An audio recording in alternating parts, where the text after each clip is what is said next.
Wake me up before you go. Who needs Susie when you've got Sissoko? Wake me up. I've actually got a better one. Alright then.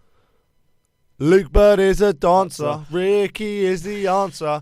Girl, I guess it must be true. You like that one? That was good. Alright, let's start. Hello everyone, how are you all doing? Welcome back to another podcast on the 1881 Club YouTube channel. Well, it's not really necessarily a YouTube channel. I realised I said this last episode as well, but you might not be watching it on YouTube. But we're back in the studio regardless. If you are listening on Spotify or Apple Podcasts, I hope you do enjoy it and enjoy it enough to leave us a rating. If you're watching it on YouTube, leave a like and, comment what you make of anything that we discuss. First of all, go check out Luke's channel because I said it at the end last time and I felt really bad because nobody really watches it till the end. So, Luke, tell us about your channel. What's it called? It's called Bird2D2. Bird2D2, right? Yeah, I just play games. Yeah, I just mainly FIFA. Me and Ricky do a series, but I just play games. And Go check it out. Yeah, link will be in the description. Good boy. So I'll start then. Dog. Right, yeah, we should probably start now. We should probably start. Luke, we lost to Southampton on Saturday, which is where we're actually recording this podcast now because it's where we live for uni. It wasn't a great performance, was it, Luke? And I had to go up. Well, actually, to be fair, there were Southampton trains. Once we got to Euston, there were quite a lot of Southampton fans on the train. But on the way back, I actually got a lift. Granted, with Southampton fans, but it was it was much better than being on a train of randoms. I actually knew these Southampton fans, so it wasn't too bad. Luke, what did you make of that performance? What went wrong on the day? It's a lot of everything sort of went. We had nothing from the Everton game carried over, and everything from the Liverpool game carried over. It's like we've had three games under Ranieri, and two of them the exact same performances, and should have been the exact same result. But Everton, when we went away, we turned everything that a Ranieri performance should be and put it on the pitch, left it all out there. Whereas in this game, we didn't actually show any tenacity or fight. We were just... I think the writing was on the wall about 30 seconds in when Cathcart nearly scored an own goal past Foster, and I think everyone in the rookery collectively shat themselves. Well, do you know what it was?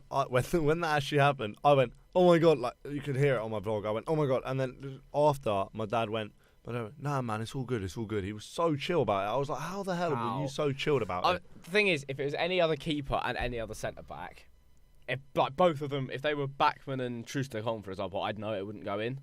But because I know it's Cathcart and Foster, and they've got a combined age of about 90, their reactions are going to be so slow, so I was so scared. I was like, oh no, are we 1-0 down already? Yeah. And then they went and scored anyway, and initially I did blame it on Foster. So did Ollie. Oh, mate. He did, but I've watched the replays back. My God, it's actually a ridiculous finish. Thank you. And that's what I was trying to say to Ollie. I felt like Ollie might not be the only one, so sorry, Ollie, for No, there's a few people around us in the... but they were going, in the 1881, then they were going... Well, you lot sat there, so you know, I don't really know. But apparently they went, oh, it was Foster's fault. It wasn't Foster's fault. It was a great finish. It was like Delafeu's finish. Sort of. Not as good as Delafeu's finish, of course. But... It was of that sort of ilk, and I thought it was a great finish, and I didn't think there was much Foster could do about it, and that just might be my opinion. Let me know in the comments, was it Foster's fault? Could Foster have done anything differently? Let me know. I actually think it's more on the level of poor defending. If you actually look at it, True steps off of him, and obviously no midfielder has the wherewithal to go in from behind because that's a free kick, and we know what Prowse was like from the free kick. No, it was... where we would have tackled him, I think it would have been just on the edge. Yeah. But when he shot, it was in the box. When he shot, it was in the box because he had the space to move in. If Troost-Ekong sticks tight to him, he can't turn. I think that's poor defending from Troost-Ekong. But at the end of the day, we've had poor defenders for years now. Your face won't be in the thing, by the way. Cool. Good. Sorry, carry on. Sorry, boys. I lose track. It's just it's just such a poor performance all round. Yeah. I don't actually believe there's anything wrong with the team selected, though. I don't think. Do not. I think Ranieri picked the right team for it. I actually agree. Who was it? Who was the midfield three? It was, it was Joao, wasn't it? Joao was in the 10. Joao dropped deep. So Joao dropped a bit deeper. I thought that might have been quite good. And then we had Kuczka and Sissoko. I thought that was we picked the right team. The players were on form. And considering he did it off of the Everton game, who played well, who didn't, that's why Joao came in. But that was the game. I actually think, as much as I said, yes, it was the right team to pick, it was a very good attacking team, I also think Tufan might have been a solid shout over Juraj Kucka. And that's nothing on Kucka, but he's had about 3 good performances this season. He's played, I think, every game. Yeah. Maybe bar 1 or 2 at the start. So it's a little bit worrying for me when we see one of our supposed best players out of his 9 games, he didn't play against Brighton, play well in a third of them. Yeah. And it's slightly disconcerting. And I'd like to see Tufan or Imran Louza get a shot, but Louza's been told by Ranieri he's not getting the start yet. He needs to work on his stamina and his fitness. And which is fair enough. It's completely fair enough. Right, so I was listening to From the Rookery the podcast, which is unreal, by the way. Yeah, unreal. What a podcast. Best podcast Watford related. I would even go as far as to say best podcast, like one of the best podcasts in football, really. The way they do it, obviously they're with the Athletic, but the way, I don't know, it's incredible, basically. Just go and listen to it. Once you've listened to this one. Like, obviously after you've listened to this one. Listen to ours and then listen to theirs and compare. No, don't compare, because ours was trash compared to theirs. But, yeah, they were saying how, Jason on there was saying how he could see what Ranieri was trying to do and can see what the game plan was. It just wasn't executed the way Ranieri was obviously planning for. Could you see the game plan? I couldn't really see much of a game plan in the sense of it looked more of a Munoz performance. I thought the players just reverted back to type. That's what I was thinking during the game. That when we picked up the ball, we just sort of auto-skipped the midfield and just went straight to... We sat very deep. I saw like scattergrass and position charts on Twitter. Lou Orns is great for these. He does these brilliantly. Yeah, he is. So I was looking at these and it was like Messina and Cucho were both playing in a wing-back role. Like they were both as deep. Like Messina was so far forward, leaving Cathcart isolated, and Cucho was so far back, leaving King and Joao isolated. Like I didn't actually see a proper game. I didn't see a proper game plan at all. Because that's what I was going to say, and I didn't know if you'd agree or not. But I was listening to the podcast, and Jason said that you could see a game plan, and I just couldn't. And then I thought to myself, maybe it's just because I'm being an idiot and I couldn't see what he was trying to do. But I couldn't actually see what the plan was. Yeah, but like I remember saying to my dad, like, and I said it in the vlog as well, on the matchday vlog, that when we were 1-0 down and it was the second half, particularly in the second half, you would think we were winning 1-0 against like Liverpool or something. We were sat so deep trying to hold on to a lead, or that's what it looked like anyway. We were sat incredibly deep, and I said in my vlog as well, beep, beep, beep, beep, beep. I said it in my vlog, but but I said that it is, and I meant no disrespect to Southampton, but is it that unreasonable to expect that we take the game to Southampton at our stadium? Why is it unreasonable to expect that we take the game to them? Because they were bringing the game to us. We were pinned back in our own half throughout, pretty much the majority of the game, I would say. Something I've learnt about our players is that when it's a big game for us, they bottle it. Like Liverpool, they literally came out and said that they were nervous about it.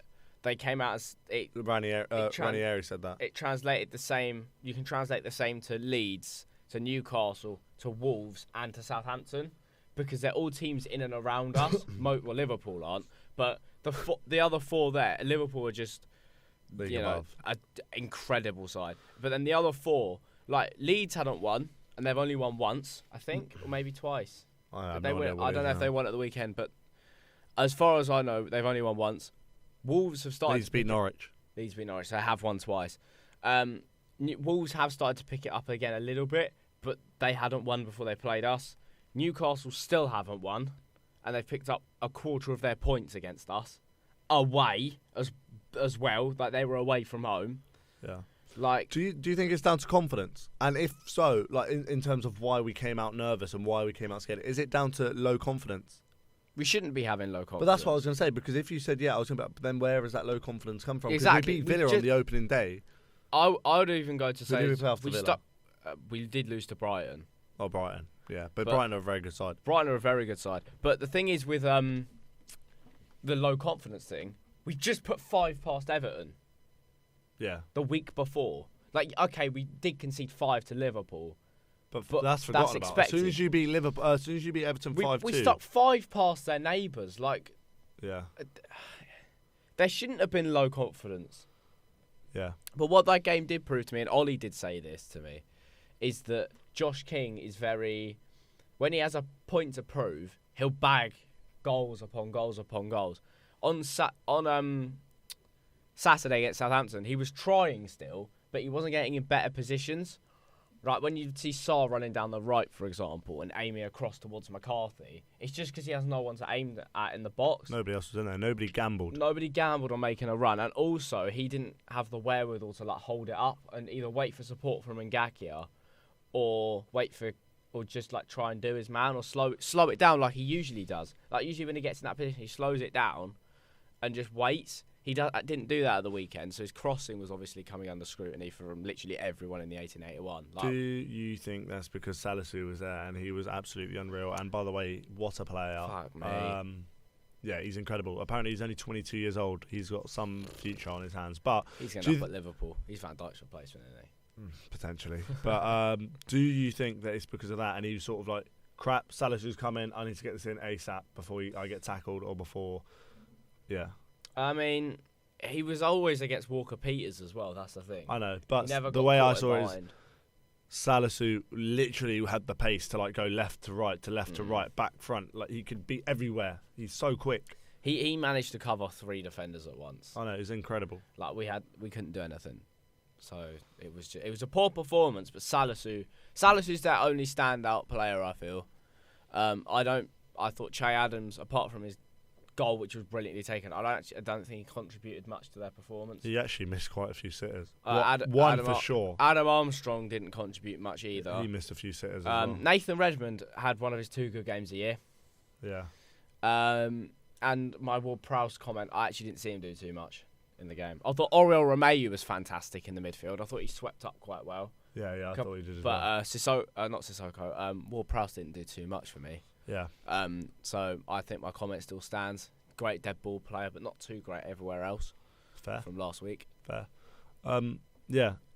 And obviously we lost, and it's 0 points, and that was a game that I certainly expected us to get 3 points from, especially come out of Everton and Southampton. Southampton was the one I was looking more at 3 points. Yeah. Obviously, we got 3 points from Everton. We were looking at 4 points out of those 3 games. Southampton being most likely Southampton being the win because it was at home, and then Everton being like a draw because we usually draw at Goodison Park.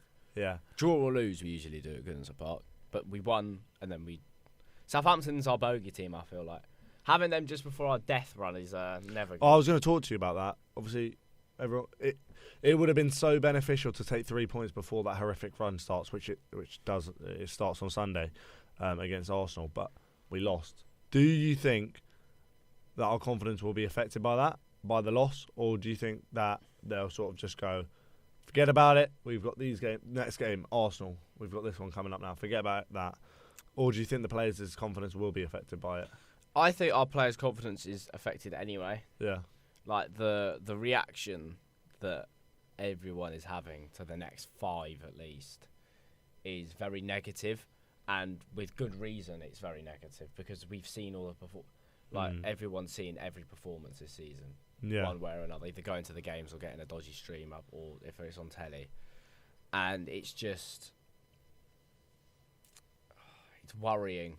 It's really worrying. It is. Like, if Newcastle get the right appointment, we're the 3rd team to go down.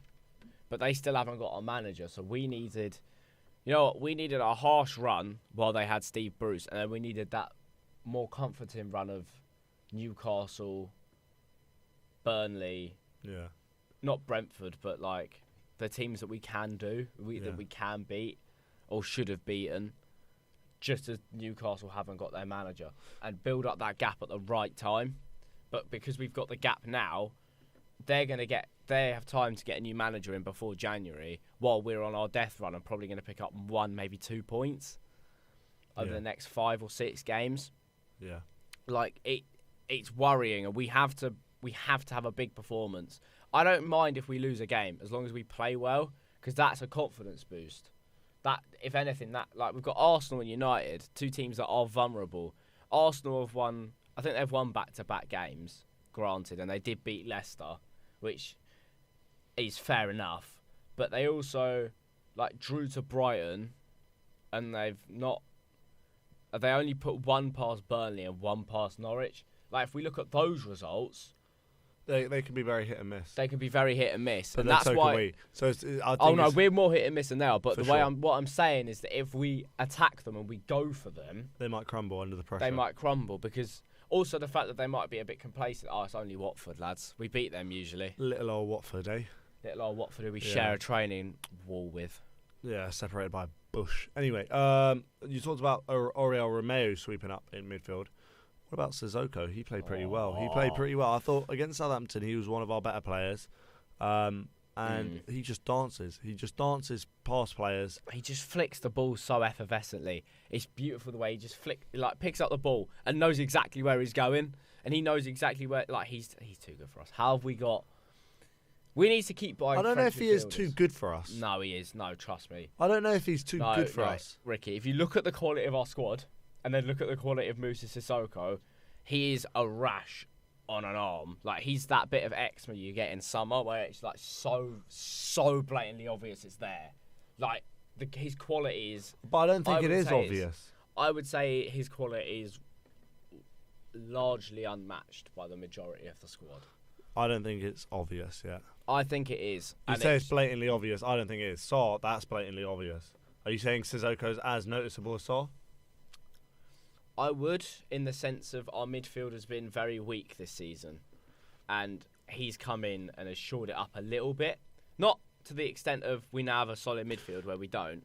But it's got to the point where we have a little bit of presence in there as opposed to no presence. Do you think that's because of the name, Sissoko, as in he played for Tottenham? No. I actually don't believe that's why I think you're saying it. I don't believe the name carries much. Don't get me wrong. I think he's a great player and he's been brilliant for sure. And I think he is our best midfielder at the moment for sure. Name for me, it's not the name value at all. It's just what he brings. He brings power. He brings a bit of pace. He brings a bit of football know-how. He brings composure in a high-pressure environment. Kuchka, inconsistent. I think Sissoko brings that level of consistency. If Kuchka was as consistent as Sissoko, our midfield would be unbelievable. Yeah. But because we haven't got that level of consistency, especially with Etebo gone as well, I don't know, man. Yeah.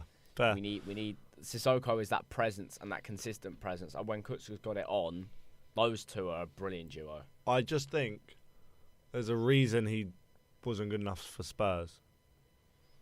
That was Nuno, wasn't it? Nuno was the one that got rid of him. Yeah. I don't know. It's one of those. It's one of those where we're going to... Let me know what you guys think. Do you think Sissoko's too good for us? Do you think he's at our level? Granted, he is a good player and he's our best midfielder. But do you think he's too good for Watford? Let me know in the comments. Ngakia was the next player that you wanted to earmark. See, I really like Ngakia, and I thought he was really good against Southampton.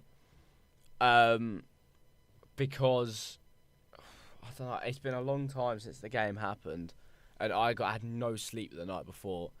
This prick kept waking me up on the train. But anyway, Ngakia, I just thought he played really well. I thought he, when he needed to, he was composed getting forward, and his movement he's a lot less shaky in defence than other players in our team. But I feel like he has a level of, considering he's 21.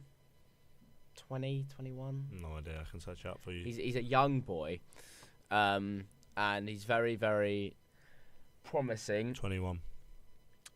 So, bearing in mind he's that age, he was a very assured performance, but yeah, he wasn't as good as he has been, but he was still really good. He's one of the few players I thought that could come out of it with his head held high compared to others.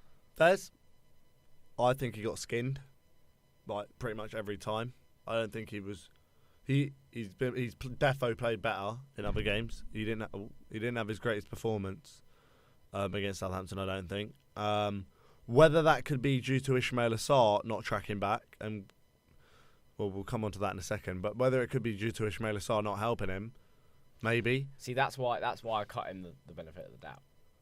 But then at the same time, you would kind of hope that Ngaka could deal with a player one-on-one. But I just felt he got skinned every time. Every time there was a one-on-one, and who was it? Was it Redmond? It was Redmond. Every time Redmond ran towards him, he was just getting skinned. Redmond had the better of him every single time.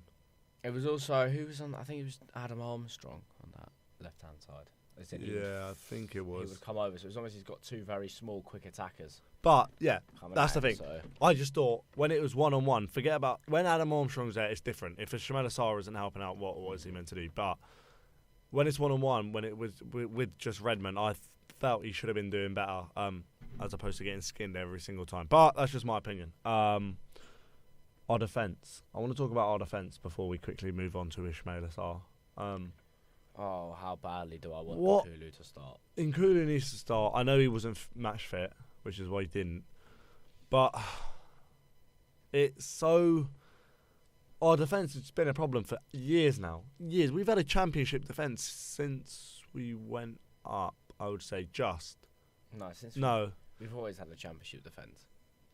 No matter what league we've been in since 2013.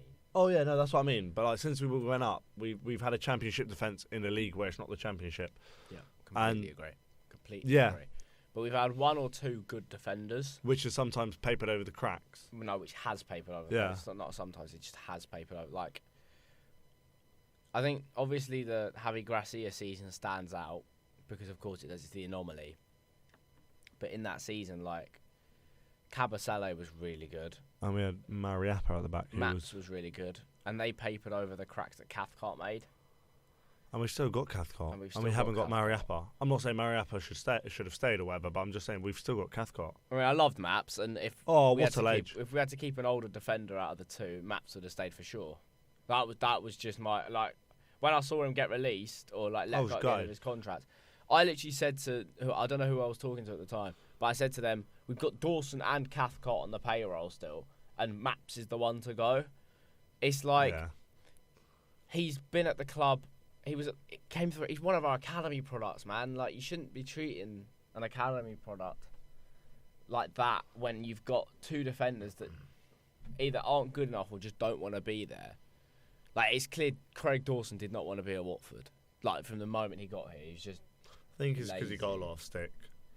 Warranted stick for sure, but I don't think he could hack the stick. But he's done all right at West Ham. He's done brilliantly at West Ham. But we were still. But it was the case of we were right when he scored 2 own goals in 2 games after signing permanently. Yeah. 2 goals in two. I think it was 2 own goals in 2 games and then a red card. And like we were just like, yeah, cheers for the money, boys. That was fucking well. Money well spent and money well received. Yeah. It's something that needs to be addressed in January, but absolutely. Otherwise, if we don't make some serious recruitment and spend some serious money in January on our defence, I'm really worried, and I think we'll go down. Yeah. January will be make or break for us, I reckon. But yeah, moving on to Ismailia Sarr. What's going on with him, Luke? He seemed so. I don't want to say lazy. I think it was more frustration. I think it was more frustration that he was getting pocketed and just didn't know what to do, and kind of just his head dropped and he kind of just gave up essentially.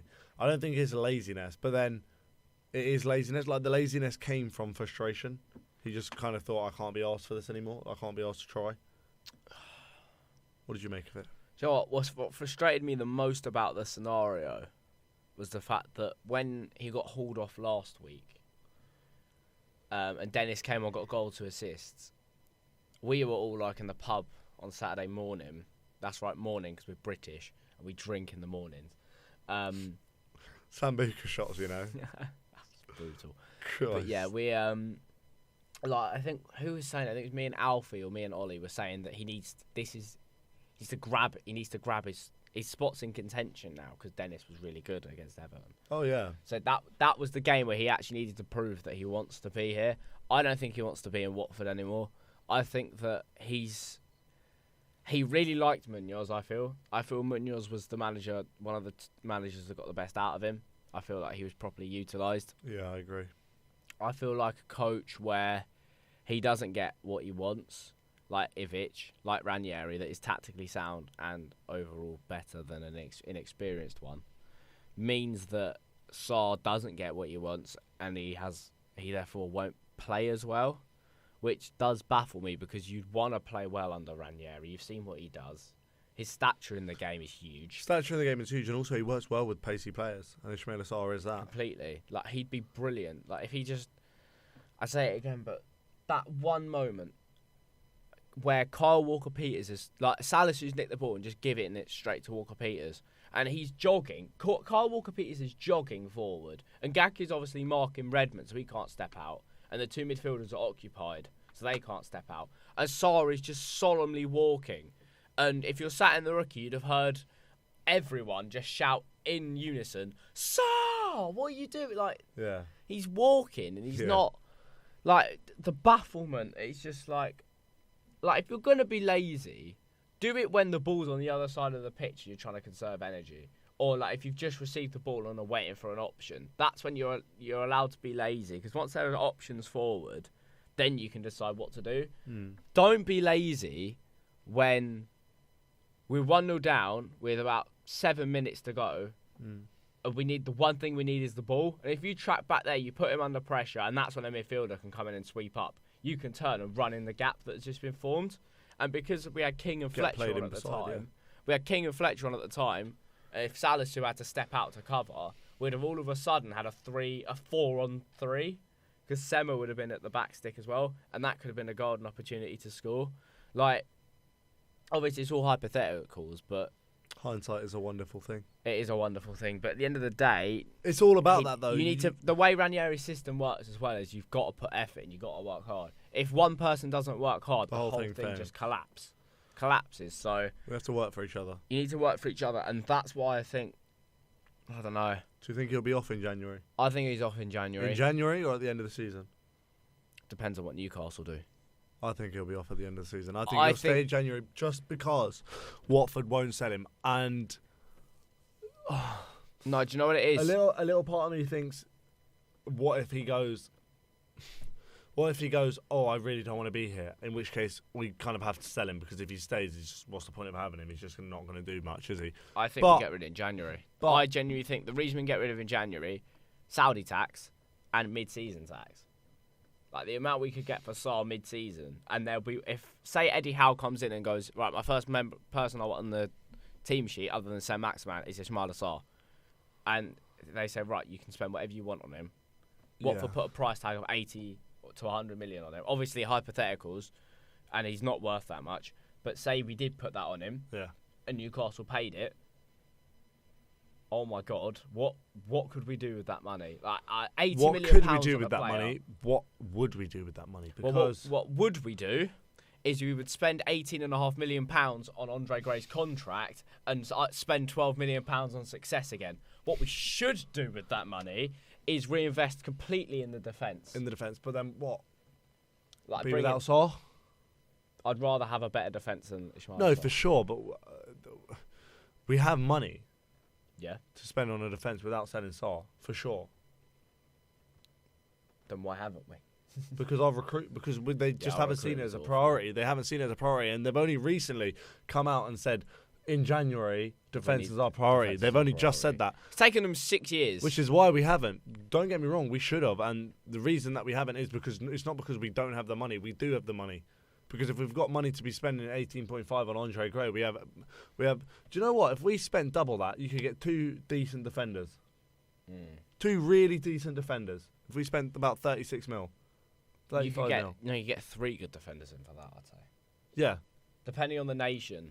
2 or 3 really good defenders. Strengthen that defence. Like, so obviously, I just think, look, I don't know, but we've got to recruit like properly. We've got to get rid of Cathcart. That one has to go. He has to go. First thing we need to do, get rid of that slag upstairs. I'd also put the argument out there that Kabasele might have to be under consideration for leaving. Okay. Not because of his ability. I think he's still very good.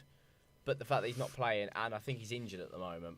Yeah. So obviously we've got him to come back, and we've got Sia Rauter as well to come back. But we still need, like, we can say, oh, we've got these guys coming back. We still need defenders. We still need a centre back. I'd say we need a new left back to replace Messina. Even though we had a good game against Southampton, I still don't think he's the right one for us. I feel that the right one for us is Danny Rose at the moment, and then Josh Doig in January, the one from Hibs. I think he'd be a great signing. Similar build to Messina, but will be better technically in a couple of seasons. So I think that would be a shrewd bit of business. That's our shrewd signing. Shall we just go and spend £100,000 million treat it like career mode or the in-game editor on FM on Salisu? No, I'm joking. Oh, I love Salisu. But he wouldn't come because Southampton know now. Well, they always knew how good he was. They obviously knew before that, but they wouldn't sell him. But it really needs to be addressed in January. And like I say, it's make or break if otherwise. Arsenal up next. The first game of the horrific run. How do you think we'll get on? If this was asked, when they had their awful run of form at the start of the season, and when they only beat Norwich and Burnley 1-0, I was quietly confident that we could, if that continued, we could do something against them. But then they turned it on against Spurs, who were very poor. They beat... Who else have they beaten? Leicester, who were very poor against them. For some parts of the game, I thought Ramsdale's been very good. Yeah. But when we have played against Aaron Ramsdale, did we? No, we didn't play against Ramsdale. Did we? The relegation season? I know. No, it was Leno. I'm pretty sure it was Leno. No, Leno. No, because Ramsdale was at Bournemouth. He got relegated with Bournemouth the year we got relegated. What are you talking about? When we played Arsenal? When we played Bournemouth. Oh, well then obviously it wasn't Leno. I was about to say, I thought when we played Arsenal, I thought it was Leno in goal. But it might have been Mark Travers in net for the 3-0. I have no idea for the Bournemouth one. I don't know who was in goal for the home one. I just know in the away when it wasn't Ramsdale, and that's the one we stuck 3 past. I was just trying to think, have we had a good record against him? But I don't think we have. But one thing I do like about our chances against Arsenal is that whenever they get complacent against us, or whenever we show up, we get a result. Silva, Mazzari beat them. So, I mean, if Mazzari beats them, there's every chance Ranieri beats them, if I'm being completely honest with you. Kike did them. Fuck's sake. I tried to keep so serious and I couldn't. Sorry, I put on... Put on an Unai Emery good evening gif. Good evening gif. Sorry, anyway, carry on, sorry. But yeah, I still think we could do something against. Do you reckon we'll win? I want a score prediction. I want you to... Actually, before you give me your score prediction, I want to go through the injuries and suspensions for both teams. Bear with. Oh, hello. So for Arsenal, they've only got 2 apparently. Granit Xhaka and Kieran Tierney. Oh, is Tierney out? Yeah, but potential return the day we play them. So he could be back this week.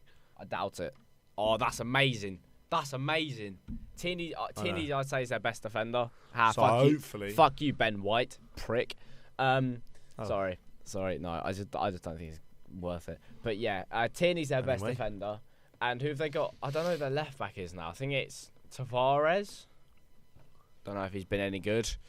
So off of that, wait before you give me a score prediction. Who's out for what? Atebo, Sierralta, who might be back on our day. Kiko might also be back. Kiko also might be back. Dennis is back. And Cabaselli's out. So for sure, out is Atebo, Cabaselli. Okay. But we've got the potential of Sierralta and Kiko coming back. Kiko shouldn't start. Okay. Because he would be defending against Smith, right? Going off that, I want a score prediction from you, my friend. I'm going to go 2-2 draw. 2-2 draw. Okay. At the Emirates. Emmanuel Dennis to score. And Imran Loser to score a set piece. Fucking hell. What's happening here? See, I've got that feeling. Oh, also, you know, you've got that gut feeling of just something weird's gonna happen, and it'll be Loser coming on for 15 minutes at the end, and he'll somehow either bag a set piece or like some sort of worldie that we're just not used to. They'll bring out something and go, right, this is why we signed you, and then quickly realised. And then run over to Ranieri and like cup his ears. Hug him. Cup his ears and then like. No, because whatever Ranieri said about him is completely true. Like, he's not strong enough for the Premier League yet. Yeah. Score prediction?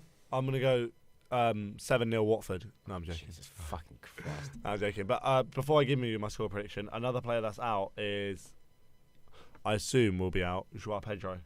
Oh mate. Which, by the way, are awful. My condolences go to him, man. Honestly, he needs the time away, and yeah, I'm guessing he will be out. But we saw with Igalo, did he carry on playing when his dad died? When Igalo's dad died, I'm sure he carried on playing or something. When was this? What season? I don't quite remember. I can't remember, but I might be wrong.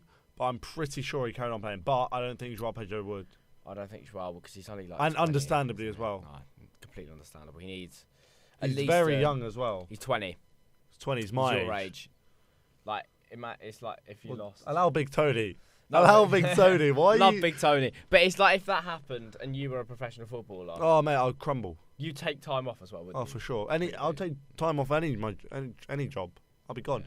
Anyway, condolences to João Pedro. Love you, Big Tony, as well, mate. Love you, Big Tony. Yeah. All right. Anyway, João, you're probably not watching this. No, you won't know who we are. But yeah. Oi. But keep your head up, King. Absolute legend. The outpouring on Twitter, especially. Oh, I know. Hey. But my score prediction is 2-1 Arsenal, unfortunately. I reckon we'll lose. Score for Watford is going to be frickin' Emmanuel Dennis. Yeah. Who's going to... does Sarr get dropped? I would. And the only reason... Do you know what? It's a mixture of Tierney's out injured and Dennis will give his all. That's the thing. You can't guarantee Sarr's going to give his all. But you can with Emmanuel. You can guarantee because if you actually look at his... he gives everything. Pressures, even his defensive pressures, ridiculous. Like top 2-3% in the league for defensive pressures. Like he runs at players. He scares. Tavares will hopefully have a hernia.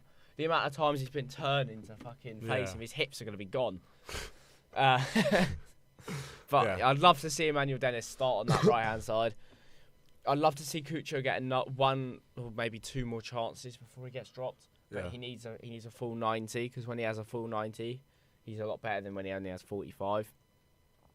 But the substitution of Ken Sema, although I was very tentative about it, he actually came on and did all right. Why is he saying that now? I did slate him after the game. What is going on here? I did slate him after the game, but I've thought about it since. I've thought about it since. Yeah, because I said to him, I was like, mate, are you silly? He came on and gave a bit of aggression, a bit of physicality that we didn't have before. And he was like, yeah, I just feel like he didn't do too much. And now look at him. Yeah, no. Huh? Playing up to the cameras, he just wants to impress you lot. Don't fall for it. No, I did slate. I'm not gonna lie. I did slate him during the game. The thing is with Kenny, he's a one-dimensional player, and that's why I'm always pessimistic about him. But once you see what Sarr was doing and you see what he was doing, he was giving more than Sarr was in that second half. And I think I've got to hold my hands up and say I was wrong on the day about Ken Sema. You were, weren't you? Yes, I was wrong, Ricky. There we are. I've got some questions from Instagram that a couple of you absolute legends have left for us. Let me grab my phone. Let's see if anyone's put any new ones in there since. Right. Oh. Okay. No, they haven't. Right. So these are the ones we've got. So we've got one from Jack Davies, who says, "Is our model of second coaches frequently sustainable?" What do you think? Fucking great question, by the way. Really good question. It really is a good question. Look at him. It is solely dependent on what we want to achieve, I'd feel. So if we want to achieve just... survival. I want to finish mid-table. Let's say mid-table. I think that's what we're aiming for, right? Just comfortable survival, mid-table. 11th to 15th, let's say. Yeah. 12th to 15th. Say 11th to 15th. I would say it is sustainable in that case. If we want to just not be too ambitious and just sit, earn money, become a longer-term development like we were doing before we got relegated, then yes, I back the model. But if we have a progressive coach, like we did with Javi, like I thought we had with Munoz before it all turned sour, or not sour, just showed its naivety, I was firmly of the belief for a long time that we shouldn't be sacking Munoz, because I felt that was our reset point of get a young, experienced manager and let him grow on the job. The problem was he wasn't growing. Yeah, he was sticking in the same place, and that's when we all started to turn. When we realised that he wasn't changing. I think it is sustainable unless we want to get more ambition. If we want to do what like West Ham do, for example, or if even with Palace, they did stick with Roy Hodgson for a long time and started going nowhere. And they brought in a coach and they brought in some players like. Do you know what? I don't actually think the manager situation is our issue at the moment. No, but answer the question. Is it sustainable? It is sustainable, yeah. I believe it's sustainable. But I think also if one thing that does actually need to change on the outlook is the recruitment side of things. I agree. But thing is, with our management thing, I actually I hate it. Like, it works, don't get me wrong, and I'm all for it working. I actually hate it. Really? Yeah, I just hate... I hate changing managers every time, and I get that it works, and I'm like, if it works, fine, do it. Basically, what I'm trying to say is I would much rather have... If they both had the same result, I'd much rather have us stick to one manager than change. And I know it's easier said than done, because obviously we'd stick to one manager if it stayed the same. But I'm so tired of having to basically beef my mates because they're taking the piss out of, oh great, we've sacked another manager, and me having to defend it all the time. And I do defend it because I'm a Watford fan. I watch the games. They obviously don't. So I know that our performance had been shit with Xisco, and that it's very arrogant. Is that ignorant? Ignorant's the right word. If you're just looking at a league table and saying, oh, but they're out of the relegation zone. Yeah, but Jamie O'Hara. Yeah, but it's much more than that. You need to actually watch the performances, and we weren't showing good signs. And we beat Norwich. Yeah, great. No offence, but everyone beats Norwich pretty much. Apart from like Burnley. Yeah. And one other team haven't beaten. But Norwich. That's the thing, and I'm saying so it works, and keep doing it because it works. But at the same time, I don't really like it. I'd much rather have one manager that we can just stick to. And can we keep doing this forever? Because I fear we're going to run out of managers. honestly. That's my fear. I fear we're going to run out of managers, or managers will go, I ain't going there. I'll be sacked within a month. I'll be sacked after I eat my dinner tonight. Yeah. Do you know what I mean? I'll have a go at that's the only thing that makes me think maybe it isn't sustainable. No, but you know when that was my point with Xisco, was that I was so scared of sacking Xisco because I thought, well, who are we gonna bring in? Brought in Ivic from an unknown league, brought in Munoz from an unknown league. Where are we going? Serbian 4th tier for some 38-year-old fucking, I don't even know, plumber. yeah, plumber. Stevenage, one of them. But just some randomer who no one's ever heard of and flops. But here we are with Ranieri. But we've got Ranieri. So maybe it is sustainable. It is sustainable, but for how much longer? Yeah. How much longer before managers go? We need to start. I think if we stay up, we need to change our outlook, and I think we need to. I don't know. Maybe I'm gonna get loads of stick for saying I hate it, but I don't hate it. But at the same time, I feel like in a season. Next season, it needs to change. And if Ranieri's the guy, we need to keep him. And if he's not the guy, we need to get someone new in who will be, like a Diego Martinez. Or even, if he doesn't go to Newcastle, Eddie Howe. I'd take Eddie Howe. I would. I would take Eddie Howe. Potential January signings. Rattle through a couple quickly. Do you have any in your head? I didn't really give you time to prepare for that one. Salisu. I'm all on the Salisu train. Salisu or Christopher Ayer from Brentford. He was my ideal centre half signing in the summer. Christopher Ayer from Celtic, but he obviously didn't happen. Josh Doig, player I'd like to see come in. I'm gonna go with a couple of another player from Scotland that we were linked with. Can we bring back Fitzhall? Nah, Danny Shittu of the two of our old defenders. No, in terms of, I'm going to put another Scottish player into this. Lewis Ferguson from Aberdeen, I think he is. Don't know much about him. Tidy little player. And probably some fucking youngster from Chelsea or something. Fairs. How many points do you think we'll get in our run of games up until Brentford? By the way, that last question about January signings was from Chris Frater. This one's from Josh Lewis, who's actually put 2 questions. First one being, how many points do you think we'll get from the horror run, basically? I reckon, I've said 4, because I reckon we'll get a shock win against someone and then we'll nick a draw. No, I reckon we beat United. I reckon we beat someone. I reckon we beat United and we scam a draw against Chelsea or Arsenal. Right, let's put it this way. We lose to City. Yeah. We will probably lose to Chelsea. Yeah. And the only reason I say probably is because if we do everything perfectly, I reckon we could beat Chelsea, but I know deep down that's not going to happen. We're going to lose. But I want to have a little bit of optimism. Arsenal is a 50-50 whether we lose or draw. Leicester is a 50-50 whether we win or lose. And United is a 50-50 on whether Ole's been sacked or not. So if Ole hasn't been sacked, I reckon we can win that. Yeah. That is huge. We will concede. Don't get me wrong. It won't be to Ronaldo, though. He doesn't score in the Premier League. Now he's going to score 4, isn't he? Well, no, he will score 4 when Foster captains him. Oh, yeah, shit. No, joking. But yeah. And last question is also from Josh Lewis, which is favourite and funniest chants. What's your favourite chant? Go, sing it. I want you to sing it.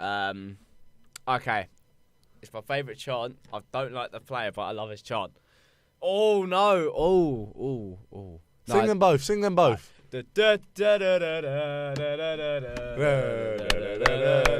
Craig Cathcart. That's one of my favourites, and it's the Cabasele one. Go on. He plays it with his head and he plays it with his feet. Everybody sing it to the Cabasele beat. Cabasele, oh Cabasele, Cabasele, Sele. See, that was a very, very good chant in the pub in Brighton. That was unreal. Yeah. But yeah, Cabasele is probably my favourite chant. Like in terms of a player. What chant do you hate the most, Luke? What chant do I hate the most? Yeah. Do you have one? Because I friggin' certainly do, and you know. I know what yours is. Yeah. Should I go on to mine? Yeah. Let me think of my most hated. Mine chant is, and get your father's gun and shoot some Luton scum. Right. Good chant. Right. Whatever. The thing I hate about it, right, is that why do we sing it when we're playing Southampton and we're losing 1-0? Why? Why do we sing that? Because we're not playing Luton. Yeah? Luton, why are we that obsessed with Luton? I just hate it. It's our game. Why aren't we focused on ourselves? Us singing about how we're going to shoot Luton scum, right? It's not going to fire up Sarr to stop getting frustrated. It's not going to fire up our defenders to put in a challenge. It's not going to fire up our strikers to fucking twat one into the top corner. Like, it's not going to fire up any of the players, I don't think. And I just think it's such a stupid chant unless we're playing them. No, like, yeah, cool. Yeah, actually, bun it. I don't even care if I get hate. You lot might hate me for that, but like, I put my foot down. I stand by that. That is a hill I'm willing to die on. What's your most hated chant, Luke? Most hated chant? It's probably just when we like sing. It's like, you know, the give me a W, give me an A. That's so long. I don't like that. And the reason I don't like it is because one bloke at the back shouting his lungs out, and then it's half the people just saying, W, give me an A. Give me an A. Yeah, it's long. It's long. What's the funniest chant? It's probably the, Adam Messina. Yes, Adam Messina. He eats spaghetti, he drinks Moretti. His cock's fucking massive. I mean, one of our like underrated ones is Josh King's on fire. Your defence is terrified. Do you know what else is a funny chant?